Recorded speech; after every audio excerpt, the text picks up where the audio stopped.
اب تقریر ہے، بڑا مشکل سا موضوع ہے، بڑا دلچسپ بھی ہے، تخلیقی انسانی ہستی باری تعالیٰ کا ثبوت۔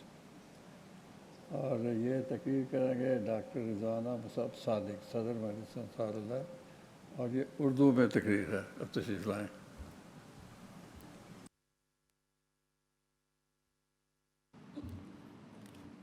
السلام علیکم ورحمۃ اللہ۔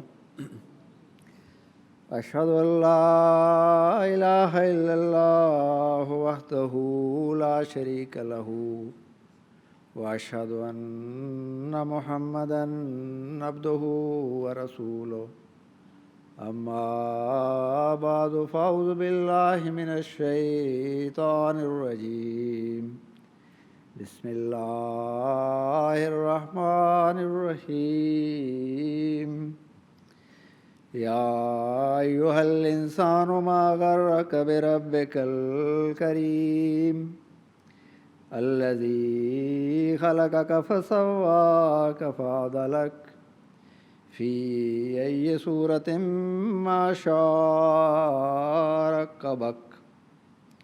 اے انسان، تجھے اپنے رب کریم کے بارے میں کس بات نے دھوکے میں ڈالا؟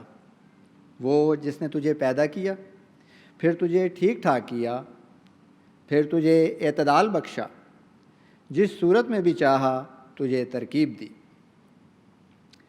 خاکسار کی تقریر کا عنوان ہے تخلیق انسانی ہستی باری تعالیٰ کا ثبوت۔ یہ مضمون اس قدر وسیع ہے کہ اس کا احاطہ کرنا تو ممکن نہیں۔ اللہ تعالیٰ کی دوئی توفیق سے اس مختصر سے وقت میں اس کے چند پہلو عرض کرنے کی کوشش کروں گا۔ احباب سے گزارش ہے کہ توجہ مرکوز رکھیں۔ سامعین کرام، قدیم دور سے اب تک خدا تعالیٰ کے وجود کے بارے میں نظریات اور تصورات انسانی توجہ کا مرکز بنے رہے ہیں۔ ہر زمانہ میں ایسے لوگ موجود رہے جو اپنی فطرت کے برخلاف خدا تعالیٰ کے وجود، مرسلین اور حیات بعد الموت کا انکار کرتے رہے۔ انہیں دہریہ کہا جاتا ہے۔ حیرت کی بات ہے کہ اس زمانے میں جب کہ علم عام ہو چکا ہے، ایسے لوگوں کی تعداد میں تیزی سے اضافہ ہو رہا ہے۔ ان کے علاوہ ایسے لوگ بھی رہے جن کا یہ نظریہ ہے کہ ہمارے لیے یہ جاننا ممکن ہی نہیں ہے کہ خدا موجود ہے یا نہیں، اور اگر ایسی کوئی ہستی موجود ہے تو اس کی نوعیت کیا ہے۔ پھر ایک طبقہ ایسا ہے جس کا نظریہ ہے کہ اس کائنات کا ایک خالق تو موجود ہے، مگر اس خالق نے ابتدا میں کچھ قوانین مقرر کر دیے ہیں جن کے مطابق یہ کائنات چل رہی ہے۔ اب اس ہستی کا اس کائنات میں کوئی عمل دخل نہیں، نہ یہ ہستی دعاؤں کو سنتی ہے اور نہ ہی انسانوں کی رہنمائی کے لیے کوئی وحی اور الہام نازل کرتی ہے۔ ان کے خیال میں اس کائنات کا کوئی مقصد نہیں۔ علاوہ ازیں ہر دور میں ایسے فلسفی بھی رہے جو انسانی عقل اس کائنات اور انسانی زندگی کی حکمتوں کو دیکھ کر آخر اس نتیجے پر پہنچے کہ ان سب کا خالق اور اس نظام کو چلانے والا ایک خدا ہونا چاہیے۔ اسی طرح ہر دور میں ایسے لوگ بھی موجود رہے جو خدا تعالیٰ کی ہستی کے قائل رہے اور اس پر کامل یقین رکھا۔ انہیں ایمان والے کہا جاتا ہے۔ مومنین جہاں بن دیکھے کا سودا کرتے ہوئے اللہ پر ایمان لاتے ہیں، وہاں انہیں ذرے ذرے میں اللہ ہی نظر آ رہا ہوتا ہے۔ ایسے ہی لوگوں کو اللہ تعالیٰ اپنے نشانات دکھلاتا ہے۔ ہم اللہ تعالیٰ کے فضل سے انہی لوگوں میں شامل ہیں جن کا یہ عقیدہ ہے کہ اس کائنات کا ایک خالق ہے جو تمام قدرتوں کا مالک ہے، تمام صفات حسنہ سے متصف ہے، اس کے علاوہ سب مخلوق ہے اور اس نے تمام مخلوقات کو خاص مقصد کے لیے پیدا کیا ہے، اور یہ کہ موت انسانی زندگی کا خاتمہ نہیں بلکہ موت کے بعد ایک اور زندگی ہے جس میں انسان اپنی موجودہ زندگی کے اعمال کا پھل پائے گا۔ اب یہ ساری باتیں جو مذہب ہمیں خدا تعالیٰ کے بارے میں بتاتا ہے، اگر یہ درست ہوں تو ایسے خدا سے غافل رہنا ان سب نقصانات سے بڑھ کر ہے جو ہمیں اس دنیا میں پہنچ سکتے ہیں۔ سامعین کرام، آج ہم اللہ تعالیٰ کی صفات، خالق اور باری پر غور کر کے اس کی ہستی کے کچھ ثبوت تلاش کرنے کی کوشش کریں گے۔ قرآن کریم نے ہر زمانے کی ضرورت اور انسانی عقل کی وسعت کے مطابق تخلیق کے بارے میں حقائق بیان کیے ہیں، جن میں سے اکثر کو ہم آج کے سائنسی دور میں بڑے واضح طور پر پورا ہوتے ہوئے دیکھ رہے ہیں۔ اللہ تعالیٰ نے قرآن مجید میں سورہ ہجر میں فرمایا، یعنی ہمارے پاس ہر چیز کے غیر محدود خزانے ہیں، لیکن ہم اسے ہر زمانے کی ضرورت کے مطابق ایک معین اندازے کے مطابق نازل کرتے ہیں۔ اس سے ایمان بالغیب کی اہمیت بڑھ جاتی ہے کہ اگر کوئی چیز کسی زمانے میں ہمیں سمجھ نہیں آ رہی تو اس قادر مطلق پر کامل یقین رکھنا چاہیے۔ انسان کی محدود عقل اللہ تعالیٰ کی لامحدود قدرتوں کا احاطہ نہیں کر سکتی، جیسا کہ اللہ تعالیٰ سورہ نام میں فرماتا ہے کہ لا تدرکہ الابصار وہو یدرک الابصار وہو اللطیف الخبیر، کہ آنکھیں اس کو نہیں پا سکتی، ہاں وہ خود آنکھوں تک پہنچتا ہے اور وہ بہت باریک بھی اور ہمیشہ باخبر رہنے والا ہے۔ حضرات، اللہ تعالیٰ کی تخلیق کردہ کائنات میں زمین اور اس میں موجود درخت، پہاڑ، دریا، سمندر اور پھر جانور، چرند پرند اور حشرات الارض کی بے شمار اقسام شامل ہیں۔ زندگی ایک خلیہ پر مشتمل خردبینی جاندار سے شروع ہوئی اور پھر کروڑوں سال کے ارتقائی سفر کو طے کرتے ہوئے بالآخر اپنے اصل مقصود تخلیق انسانی پر منتج ہوئی۔ یہ طویل سفر کوئی اتفاقی حادثہ نہ تھا، جیسا کہ بعض لوگ خیال کرتے ہیں۔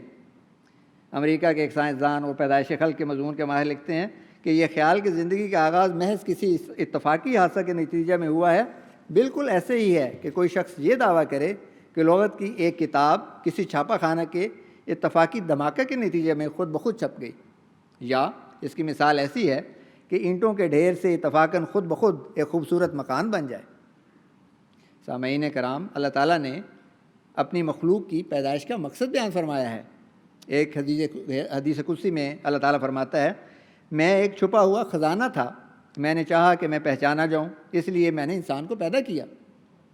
سورہ ذاریات میں فرماتا ہے کہ اے مشرق و مغرب کے لوگوں، تم سب ہمارے ہاتھ کی پیدائش ہو، بس اپنی فطرتوں پر نظر ڈالو اور دیکھو کیا ان میں خدا کی ہستی کے نشان نظر نہیں آ رہے۔ حضور صلی اللہ علیہ وسلم نے فرمایا، جس نے اپنے آپ کو پہچان لیا اس نے اپنے رب کو پہچان لیا، یعنی خدا کی پہچان اپنی پہچان سے مشروط ہے۔ خدا والوں کو تو ہر چیز میں خدا ہی نظر آتا ہے۔ مولانا رومی نے کیا خوب فرمایا ہے، عارف تو پانی کے کٹورے میں بھی خدا کو دیکھتے ہیں، لیکن جنہیں خدا سے محبت نہ ہو انہیں اپنا چہرہ ہی نظر آتا ہے۔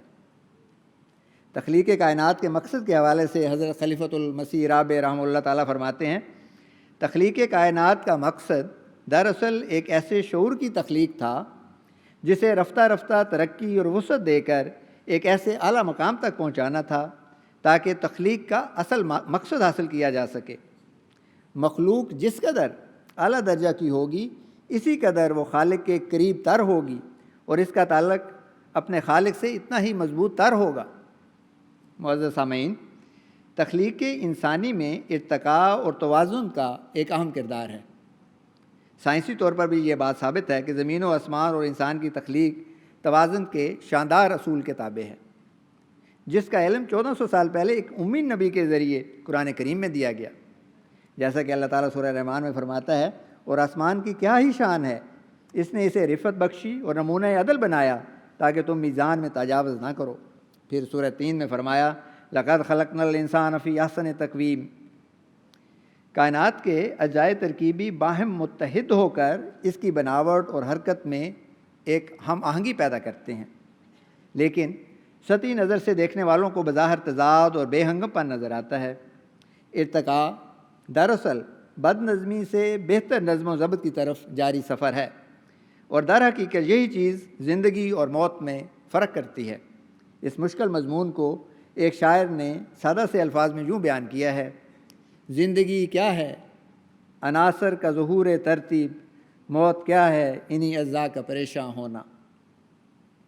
آئنسٹائن نے بھی اجرام فلکی کی حرکت کے اصولوں پر غور کیا تو وہ کائنات میں موجود کامل ترتیب اور توازن دیکھ کر ورطۂ حیرت میں ڈوب گیا اور پکار اٹھا کہ کائنات کا یہ حسین توازن ہمیں ایک بالا ہستی پر ایمان لانے پر مجبور کرتا ہے۔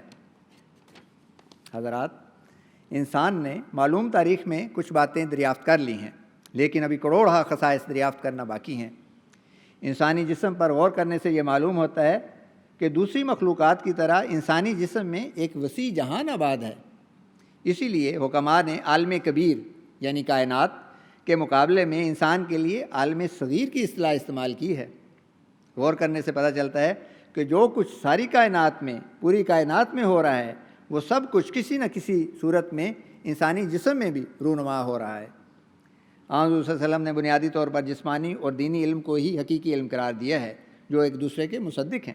حضرت مسیح موعود علیہ السلام اپنی تصنیف چشم معرفت میں فرماتے ہیں، قرآن شریف ایک ایسی پرحکمت کتاب ہے جس نے طب روحانی کے قواعد کلیہ کو، یعنی دین کے اصول کو، جو دراصل طب روحانی ہے، طب جسمانی کے قواعد کلیہ کے ساتھ تطبیق دی ہے، یعنی اس کے مطابق ٹھہرایا ہے۔ اور یہ تطبیق ایک ایسی لطیف ہے جو صدہا معارف اور حقائق کے کھلنے کا دروازہ ہے، اور سچی اور کامل تفسیر قرآن شریف کی وہی کر سکتا ہے جو طب جسمانی کے قواعد کلیہ پیش نظر رکھ کر قرآن شریف کے بیان کردہ قواعد پر نظر ڈالتا ہے۔ محترم حاضرین، انسان تخلیق کا عظیم ترین معجزہ ہے۔ اللہ تعالیٰ سورہ مومنین میں، جیسا کہ تلاوت میں بھی آپ نے سنا، مومنون میں رحم مادر میں انسان کی پیدائش کے مراحل کی تفصیل یوں بیان فرماتا ہے، اور یقیناً ہم نے انسان کو گیلی مٹی کے خلاصے سے پیدا کیا، پھر ہم نے اسے نطفہ کے طور پر ایک ٹھہرنے کی جگہ، محفوظ جگہ میں رکھا، پھر ہم نے اس نطفہ کو ایک لوتھڑا بنایا، پھر لوتھڑے کو مضغہ یعنی گوشت کے مشابہ جمع ہوا خون بنا دیا، پھر اس مضغہ کو ہڈیاں بنایا، پھر ہڈیوں کو گوشت پہنایا، اور پھر ہم نے اسے ایک نئی خلقت کی صورت میں پروان چڑھایا۔ بس ایک وہی اللہ برکت والا ثابت ہوا جو سب تخلیق کرنے والوں سے بہتر ہے۔ پھر یقیناً تم اس کے بعد مر جانے والے ہو، پھر ضرور تم قیامت کے روز اٹھائے جاؤ گے۔ پھر سورۃ انبیاء میں فرمایا، اور ہم نے پانی سے ہر زندہ چیز پیدا کی۔ سورہ سجدہ میں فرمایا، وہی جس نے ہر چیز کو جسے اس نے پیدا کیا بہت اچھا بنایا، اور اس نے انسان کی پیدائش کا آغاز گیلی مٹی سے کیا، پھر اس نے اس کی نسل ایک حقیر پانی کے نچوڑ سے بنائی، پھر اس نے اسے درست کیا اور اس میں اپنی روح پھونکی، اور تمہارے لیے اس نے کان اور آنکھیں اور دل بنائے، بہت تھوڑا ہے جو تم شکر کرتے ہو۔ قرآن کریم تو آج سے 1400 سال پہلے نازل ہوا، جو انسانی عقل اور علم کے اعتبار سے یکسر مختلف دور تھا، مگر یہ انسانی تخلیق کے تمام مراحل اور بنیادی خد و خال کا پوری طرح احاطہ کرتا ہے، اور کوئی بھی قابل ذکر مرحلہ ایسا نہیں جو اس نے بیان نہ کیا ہو۔ ان آیات سے پتہ چلتا ہے کہ انسان اپنی پیدائش سے پہلے اپنی جینیاتی مراحل اور مختلف شکلوں سے گزرا ہے، جنہیں سائنس آج ثابت کر رہی ہے۔ انسان یہ سوچ کر حیران ہو جاتا ہے کہ ابتدائی زمانے کے لوگوں نے ان آیات سے کیا پیغام اخذ کیا ہوگا جو دراصل آنے والے زمانوں سے تعلق رکھتی تھی۔ نزول قرآن کے وقت کسی کے خواب و خیال میں بھی یہ نہیں آ سکتا تھا کہ انسانی پیدائش کا تعلق کیچڑ یا کھنکتی ہوئی مٹی اور پانی سے ہو سکتا ہے۔ ارتقاء انسانی کو حیات کی ابتدائی حالتوں سے موجودہ حالت تک پہنچنے میں کم و بیش 1 ارب سال کا عرصہ لگا، اور یہ دیکھ کر انسان حیران ہوتا ہے کہ حیات انسانی کے ارتقائی مراحل کا خلاصہ رحم مادر میں پیدائش کے مختلف مراحل میں جمع کر دیا گیا ہے۔ ہر بچے کی پیدائش کسی معجزہ سے کم نہیں، کیونکہ رحم میں ہر مرحلے پر ایسے خطرات لاحق ہوتے ہیں کہ غالب گمان ہوتا ہے کہ وہ زندہ نہ رہ سکے۔ ارتقاء کے اصول سے بھی ظاہر ہے کہ زندگی استثناء ہے اور فنا قانون۔ اللہ تعالیٰ سورہ واقعہ میں فرماتا ہے، بتاؤ تو صحیح کہ جو نطفہ تم رحم میں گراتے ہو، کیا تم ہو جو اسے پیدا کرتے ہو یا ہم پیدا کرنے والے ہیں؟ پھر اللہ تعالیٰ نے انسان کی پیدائش کے حوالے سے نطفہ امشاج کا ذکر کیا ہے، جیسا کہ سورہ دہر میں فرمایا، انا خلقنا الانسان من نطفۃ امشاج۔ نطفہ امشاج سے مراد مرد کے سپرم اور عورت کے ایگ سے مل کر بننے والا مخلوط نطفہ یعنی زائگوٹ ہے، جو بعد میں بچے کی شکل اختیار کرتا ہے۔ تقریباً 1.5 صدی پہلے تک یہ خیال کیا جاتا تھا کہ مرد کے سپرم میں ہی ایک مکمل انسان موجود ہوتا ہے جو رحم مادر میں صرف پروان چڑھتا ہے۔ عورت کے نطفہ یا ایگ کے بارے میں کوئی علم نہ تھا۔ صرف اس ایک بات پر ہی غور کر لیا جائے تو خدا کی ہستی پر یقین کامل ہو جاتا ہے۔ 1400 سال پہلے کس نے ایک امی نبی کو یہ باتیں بتائیں جو آج کی سائنس سے بائیں نہیں ثابت ہو رہی ہیں؟ آج کے سائنسی دور میں جب ہمیں سپرم اور ایگ کے کروموزومز اور جینز کے ملنے کا علم ہو چکا ہے کہ کس طرح کرشماتی طور پر مرد اور عورت کے وہی کروموزومز اور جینز آپس میں ملتے ہیں جن کا تعلق ایک جیسی خصوصیات سے ہوتا ہے، پھر صرف ایک کروموزوم کے فرق سے مرد اور عورت کا وجود بننا شروع ہو جاتا ہے۔ کیا یہ سب محض ایک اتفاق سے ہونا ممکن ہے؟ کیا یہ سب ایک عظیم خالق کا پتہ نہیں دیتا؟ حضرات، جیسا کہ ہم جانتے ہیں، جانوروں کے برعکس انسان کا بچہ پیدائش کے وقت بہت کمزور ہوتا ہے، زندہ رہنے کے لیے دوسروں کا محتاج ہوتا ہے۔ پھر چند ہی سال میں انسان میں وہ عظیم موضع رونما ہوتا ہے کہ جس میں اسے عقل اور شعور آنا شروع ہو جاتا ہے، جو اسے جانوروں سے الگ کرتا چلا جاتا ہے۔ یہ سلسلہ عمر بڑھنے کے ساتھ بڑھتا ہے اور اب وہ شعوری طور پر یہ فیصلہ کر سکتا ہے کہ وہ راہ اعتدال پر قائم رہے یا اس سے انحراف کر لے۔ پھر 40 سال کی عمر میں عقل میں مزید پختگی آتی ہے۔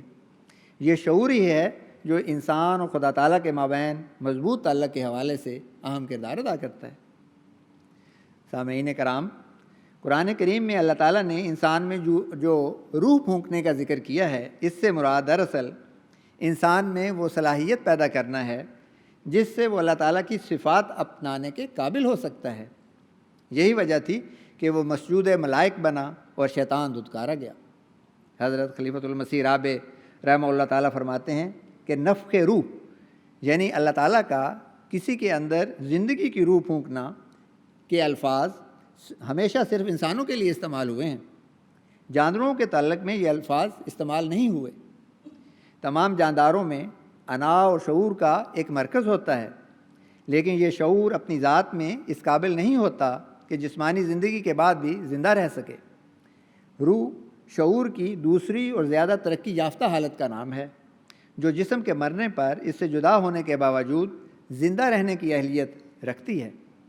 توانائی کی اس اکائی کی وضاحت ممکن نہیں، کیونکہ انسانی علم ابھی اس مقام تک نہیں پہنچا جہاں وہ روح کی ماہیت کو سمجھ سکے۔ بہرحال انسانی فہم و ادراک کی سہولت کی خاطر قرآن کریم روح کو کلمۃ اللہ قرار دیتا ہے، اس سے زیادہ انسان روح کو نہیں سمجھ سکتا۔ پھر انسانی جسم اور روح کے ایک دوسرے پر گہرے اثرات دیکھ کر عقل دنگ رہ جاتی ہے۔ ایسے اثرات جانوروں میں عموماً نظر نہیں آتے۔ بعض حکماء نے تو تمام روحانی اور پھر جسمانی بیماریوں کی بڑی وجہ تکبر، حرص اور حسد کو قرار دیا ہے۔ دراصل جب انسان شیطان کے زیر اثر ایسی کیفیات میں مبتلا ہوتا ہے تو آہستہ آہستہ وہ روحانی سوزش کا شکار ہو جاتا ہے۔ جسمانی سوزش کی طرح پہلے تو فطرت اسے ٹھیک کرنے کی کوشش کرتی ہے، مگر جب معاملات حد سے بڑھ جائیں تو اس کی عارضی حالت مستقل ہونے لگتی ہے اور ناقابل علاج ہو جاتا ہے۔ جسمانی اور روحانی نظام کا باہمی ربط یہ ظاہر کرتا ہے کہ کوئی عظیم ہستی اس نظام کو چلا رہی ہے۔ اسی ہستی نے انسانی جسم کو یہ صلاحیت عطا فرمائی ہے کہ وہ بیماری اور صحت نیز تعمیری اور تخریبی عمل میں تمیز کر سکے۔ تمیز کرنے کا یہ نظام انسان کے کسی شعوری علم کے بغیر بھی ایک خودکار طریق پر بھی جاری ہے۔ اس کا اطلاق نہ صرف بنی نوع انسان بلکہ تمام انواع و حیات پر ہوتا ہے۔ ہر ادنا اور اعلیٰ نوع حیات کو ایسا اندرونی نظام ودیت کیا گیا ہے جو اسے آگاہ کرتا ہے کہ اس کی وجود کی چھوٹی سی دنیا میں اس کے لیے کیا اچھا اور کیا برا ہے۔ قرآن کریم نے اس سارے نظام کو سورہ شمس میں یوں بیان کیا ہے، فَأَلْهَمَهَا فُجُورَهَا وَتَقْوَاهَا، پس اس کی بے اعتدالیوں اور اس کی پرہیزگاریوں کی تمیز کرنے کی صلاحیت کو اس کی فطرت میں ودیت کیا گیا ہے۔ سامعین کرام، انسان کا بدن بھی خدا کی ہستی پر گواہ ہے۔ اس کے پیچیدہ اور ترقی یافتہ اعضاء کی ساخت اور افعال دیکھ کر انسان حیران رہ جاتا ہے، جن میں اس کا دل، دماغ، سانس کا نظام، جلد، ناک، کان، آنکھیں، نظام اور فاسد مادوں کے اخراج کا نظام، پٹھے، ہڈیاں، خون، افزائش نسل کا نظام، نزلاتی جھلیاں، پھر ہر سیل کا پیچیدہ نظام، ڈی این اے، جینز اور پھر ایپی جینز کا نظام شامل ہیں۔ انسان کا پورا جسم تقریباً 75 ٹریلین خلیوں پر مبنی ہے اور اس سے بھی زیادہ اس میں مختلف قسم کے بیکٹیریا پائے جاتے ہیں۔ دنیا کے لاکھوں کروڑوں انسان کا بظاہر ایک جیسا نظر آنے والا جسم اور مشترکہ طور پر پائے جانے والے اعضاء کے علاوہ سوچ، ذوق، نفسیات، یہاں تک کہ ہاتھ کی لکیروں، انگلیوں کے نشانات، چہرہ کے خد و خال، کسی میں بھی یکسانیت نہیں پائی جاتی۔ ہر شخص کا جذبات و احساسات میں جدا ہونا قدرت کا ایک بڑا عجوبہ اور ہستی باری تعالیٰ کا ثبوت ہے۔ انسانی جسم کے امیون سسٹم یعنی دفاعی نظام میں لامتناہی امکانات موجود ہیں، جن کو ابھی تک سرسری طور پر ہی سمجھا جا سکا ہے۔ کس طرح یہ نظام اپنے سے مختلف اور نقصان پہنچانے والی پروٹینز اور جراثیم کو پہچان کر جسم کو ہر طرح کے خطرات سے بچانے کی کوشش کرتا ہے، ہر تقسیم ہونے والے خلیہ کو کینسر بننے سے کس طرح محفوظ رکھتا ہے، اس نظام کو قرآن مجید نے انسانی زندگی کی حفاظت پر مامور فرشتوں کا ذکر کر کے کیا ہے۔ حاضرین، صرف ہارمون کے نظام کے کمالات کو بیان کرنے کے لیے ایک دفتر درکار ہے۔ پھر کون خالق ہے جو ہر جاندار کی نشو و نما کو ایک مخصوص مقام تک پہنچنے کے بعد روک دیتا ہے؟ پھر سوڈیم، پوٹاشیم، کیلشیم وغیرہ اور پانی کا تناسب ہر خلیہ کے آر پار کس طرح برقرار رہتا ہے؟ کس طرح جسم اپنی اوسمولیلٹی اور پی ایچ کو برقرار رکھتا ہے؟ یہ جان کر انسان حیران رہ جاتا ہے کہ جسم میں 60 سے 70% پانی ہے، تو یہی تناسب ہماری زمین میں پانی کا ہے۔ پھر آکسیجن اور خوراک کے نظام خوراک کے جسم کے ہر خلیے تک پہنچنے کا نظام ہے۔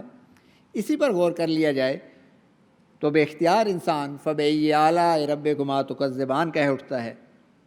پھیپھڑوں میں ہوا کو اندر لے جانے، ہوا میں موجود سب سے زیادہ موجود نائٹروجن گیس کی بجائے صرف آکسیجن کو خون میں شامل کرنے، خون کے ذریعے ہر خلیہ تک پہنچنے جہاں پر انرجی کے حصول کا عمل ہوتا ہے، پھر وہاں سے کاربن ڈائی آکسائڈ کو اسی رستہ سے باہر نکالنے میں دل کی دھڑکن اور ہیموگلوبن کے کمالات کے علاوہ بہت سے عوامل کار فرما ہیں جو ایک صحت مند انسان کو محسوس بھی نہیں ہوتے۔ یہ بات بھی قابل توجہ ہے کہ خالق کی طرف سے جسمانی نظام میں بھی عدل سے بڑھ کر احسان کا سلوک کیا گیا ہے، جسے سائنس کی زبان میں ریزرو کے طور پر جانا جاتا ہے، یعنی ہر نظام کو اس کی ضرورت سے بہت بڑھ کر صلاحیتیں عطا کی گئی ہیں جن کو عام طور پر وہ استعمال نہیں کرتا، اور عموماً بیماری کے آثار اس وقت تک نمودار نہیں ہوتے جب تک انسان اپنی غلطیوں کی وجہ سے ان بڑی ہوئی صلاحیتوں کو تباہ نہیں کر لیتا۔ کیا ایسے پیچیدہ نظام کو دیکھ کر بھی خالق پر ایمان لانے کے سوا کوئی چارہ باقی رہ جاتا ہے؟ معزز سامعین، ہر انسان کے اندر زندگی کی ارتقاء کی تاریخ اور آئندہ کی معلومات کا ریکارڈ موجود ہے، اور یہ معلومات کسی بھی وقت اکٹھی کی جا سکتی ہیں۔ سورہ بنی اسرائیل میں آتا ہے کہ ہر انسان کی گردن کے ساتھ اس کا اعمال نامہ لٹکا دیا گیا ہے، اور قیامت کے دن وہ اس اعمال نامہ کو ایک کھلی ہوئی کتاب کی صورت میں پائے گا۔ پھر سورہ حامیم سجدہ میں بیان فرمایا، ان کے کان اور ان کی آنکھیں اور ان کے چمڑے ان کے خلاف گواہی دیں گے کہ وہ کیسے کیسے عمل کیا کرتے تھے، اور وہ اپنے چمڑوں سے کہیں گے تم نے کیوں ہمارے خلاف گواہی دی؟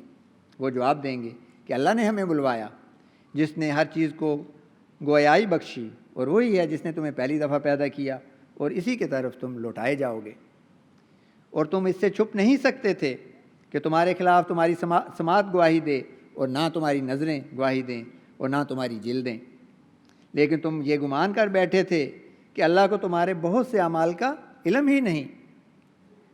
حضور صلی اللہ علیہ وسلم نے اس نظام کا ذکر کرتے ہوئے فرمایا ہے کہ ہر چیز کو دوبارہ اکٹھا کیا جائے گا اور گواہ کے طور پر پیش کیا جائے گا۔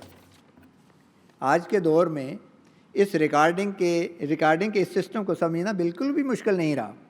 آج ڈی این اے اور جینز اور ایپی جینیٹکس سے یہ سب کافی حد تک ممکن ہو چکا ہے، اور اس پر مزید تحقیق جاری ہے۔ سٹیم سیل سے ایک نئے عضو کا پیدا ہونا بھی اسی زمرے میں آتا ہے۔ اب یہ بات ایک امی نبی کو 1400 سال پہلے کس نے بتائی، اور کیا یہ ہستی باری تعالیٰ کا ثبوت نہیں؟ حاضرین کرام، اللہ تعالیٰ نے انسان کو دوسری مخلوقات پر فضیلت دے کر اشرف المخلوقات بنایا۔ قرآن کریم کے مطابق عالم حیوانات میں انسان کو جو بلند ترین مقام حاصل ہے وہ نچلے درجے کے حیوانات کے تعاون کے بغیر نہ تو حاصل ہو سکتا تھا اور نہ ہی قائم رہ سکتا تھا۔ یوں ہمارے ایکو سسٹم میں بائیو ڈائیورسٹی خدا تعالیٰ کی ہستی کی بڑی دلیل ہے۔ اس کی تفصیل میں جانے کا وقت نہیں، ذرا سا غور کرنے پر معلوم ہوتا ہے کہ مخلوق میں سب سے زیادہ جمادات ہیں، پھر اس سے کم نباتات ہیں، لیکن جانوروں کی تعداد سے زیادہ ہیں، کیونکہ اگر یہ نہ ہوں تو جانور بھوکے مر جائیں۔ انسانوں کی تعداد جانوروں کے مقابلے میں کم ہے۔ پھر انسانوں کے بھی مختلف درجات ہیں۔ انسانوں میں با اخلاق انسان کم ہے، پھر ان میں با خدا انسان بہت ہی کم ہے۔ با خدا انسانوں میں نبی کا درجہ حاصل کرنے والے گنے چنے ہیں۔ پھر آخری اور بلند ترین درجہ انسان کامل، جس کے لیے ساری کائنات کو سنوارا گیا تھا اور جسے مقام خاتم النبیین پر فائز کیا گیا۔ خدائے واحد کا یہ عظیم ترین بندہ محمد صلی اللہ علیہ وآلہ وسلم ظاہری طور پر سب سے کمزور تھا، کوئی تعلیم اور جائیداد نہ تھی، ہر طرف مخالفین تھے جنہوں نے جنگیں مسلط کیں، وفادار ساتھیوں کو شہید کر دیا، مگر بالآخر اسی کا بول بالا ہوا، اور وہ یہ بھی کہتا ہے کہ یہ سب میرے منصوبے سے نہیں بلکہ خدا کی طاقت سے ہوا۔ کیا اس سے بڑھ کر خدا تعالیٰ کی ہستی کے ثبوت کی ضرورت ہو سکتی ہے؟ پھر اللہ تعالیٰ سے خبر پا کر آن حضور صلی اللہ علیہ وسلم نے اپنے مہدی کی آمد کی عظیم الشان پیشگوئی فرمائی، جو بڑی شان سے پوری ہوتے ہوئے آج ہم دیکھ رہے ہیں۔ کیا خدا کے علاوہ ایسا کرنے کی کسی میں طاقت ہو سکتی ہے؟ محترم حاضرین، آخر ایک دن خالق کا یہ عظیم شاہکار جسمانی طور پر ختم ہو جاتا ہے، مگر جیسا کہ بیان کیا گیا ہے کہ اس کی اصل یعنی روح پر کبھی موت نہیں آتی۔ دراصل جسمانی موت سے بھی ایک خالق کے وجود کا پتہ لگتا ہے۔ موت نہ ہوتی تو بہت سے وجود خدائی کا دعویٰ کرتے۔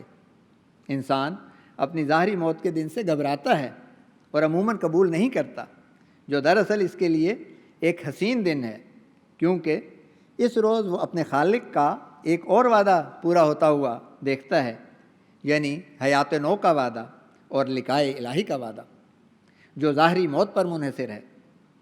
موت کا عارضی ترجمہ ہم ہر روز نیند کی حالت سے کرتے ہیں۔ نیند میں ایک خودکار نظام کے تحت جسم کے سارے افعال کا نہ صرف چلتے رہنا بلکہ اگلے دن کے لیے جاگنے کی حالت سے بڑھ کر دماغی اور جسمانی توانائی حاصل کر کے ہر روز ایک نئی زندگی کی عطا یقیناً ایک اعلیٰ خالق کا پتہ دیتی ہے۔ پھر کون ہے جو سچے خوابوں کے ذریعے لوگوں کی رہنمائی کرتا ہے؟ کیا خدا کے علاوہ کسی کے پاس ایسا معجزہ کرنے کی طاقت ہے؟ افسوس کہ انسان بے حد ناشکرا اور تقویٰ سے دور ہے۔ وہ اپنی تمام تر ذہانت کے باوجود اس قادر مطلق ہستی سے غافل ہے، جس کی گواہی کائنات کا ذرہ ذرہ دے رہا ہے۔ قرآن کے مطابق تو اولو الالباب یعنی عقل والے جب اللہ تعالیٰ کی ہستی پر غور کرتے ہیں تو اس نتیجے پر پہنچتے ہیں کہ یہ سب کچھ بے مقصد پیدا نہیں کیا گیا۔ وہ اپنی پیدائش کے مقصد پر غور کرتے ہیں اور اپنے رب سے تعلق پیدا کر کے اس کے ساتھ اپنے جوڑ کو مضبوط کرتے ہیں۔ حضرت خلیفۃ المسیح خامس اید اللہ تعالیٰ بنصر عزیز نے ایک دفعہ فرمایا تھا کہ ایمان بالغیب بچپن میں ہی ذہنوں میں ڈالنا چاہیے اور بلا وجہ ذہنوں میں شکوک و شبہات کو جگہ نہ دیں، کیونکہ بعض امور کو اللہ تعالیٰ نے اپنی لامحدود علم کی بنا پر ایمان بالغیب کے پردے میں رکھا ہے، جن کی حقیقت کو سمجھنا یا اس کا احاطہ کرنا انسان کے بہت ہی محدود علم کے بس کی بات نہیں۔ وہ عقل اور سائنس سے بالاتر ہے، فلسفہ اور منطق سے اسے تلاش نہیں کیا جا سکتا۔ آخر میں حضرت مسیح موعود علیہ الصلوۃ والسلام کے اس ارشاد پر اپنی معروضات کو ختم کرتا ہوں۔ حضور فرماتے ہیں، قرآن شریف پر سچا ایمان لانے والا صرف فلسفیوں کی طرح یہ ظن نہیں رکھتا کہ اس پرحکمت عالم کا بنانے والا کوئی ہونا چاہیے، بلکہ وہ ایک ذاتی بصیرت حاصل کر کے اور ایک پاک رویت سے مشرف ہو کر یقین کی آنکھ سے دیکھ لیتا ہے کہ فی الواقعہ وہ سانع موجود ہے، اور اس پاک کلام کی روشنی حاصل کرنے والا محض خشک معقولیوں کی طرح یہ گمان نہیں رکھتا کہ خدا وحدہ لا شریک ہے، بلکہ صدہا چمکتے ہوئے نشانوں کے ساتھ جو اس کا ہاتھ پکڑ کر ظلمت سے نکالتے ہیں، واقعی طور پر مشاہدہ کر لیتا ہے کہ در حقیقت ذات اور صفات میں خدا کا کوئی بھی شریک نہیں۔ اور نہ صرف اس قدر بلکہ وہ عملی طور پر دنیا کو دکھا دیتا ہے کہ وہ ایسا ہی خدا کو سمجھتا ہے، اور وحدت الہی کی عظمت ایسی ہی اس کے دل میں سما جاتی ہے کہ وہ الہی ارادے کے آگے تمام دنیا کو ایک مرے ہوئے کیڑے کی طرح بلکہ مطلق لا شے اور سراسر کالعدم سمجھتا ہے۔ کس قدر ظاہر ہے نور اس مبدأ الانوار کا، بن رہا ہے سارا عالم آئینہ ابصار کا۔ کیا جب تو نے ہر ایک ذرے میں رکھے ہیں خواص، کون پڑھ سکتا ہے سارا دفتر ان اسرار کا۔ وآخر دعوانا ان الحمد للہ رب العالمین۔